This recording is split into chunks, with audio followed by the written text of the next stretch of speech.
வணக்கம். உங்களுக்கு வாழ்த்துக்கள்.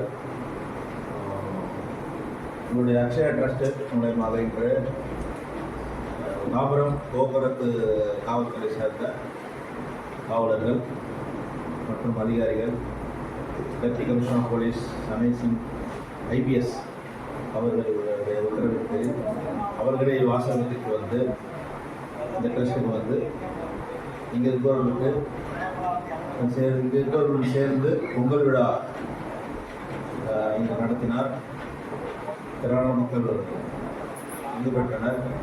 எல்லோருக்கும் இனிப்புகள், பொங்கல் மற்றும் பரிசுகள் வழங்கி மகிழ்வித்தார். இது இந்த மாதிரி இந்த ட்ரஸ்ட்டு அக்ஷயா ட்ரஸ்ட்டு அவர்கள் இது போல் சேவை மனப்பான்மையுடன் செய்வது மிகவும் மக்களுக்கு பயன்பாடாகவும் வாழ்த்துக்குரியதாகவும் இருக்கிறது. இதை தொடர்ந்து உங்கள் சேவை தொடர வேண்டும் என்று எங்கள் போலீஸ் சார்பாக உங்களை வாழ்த்துகிறோம். நன்றி.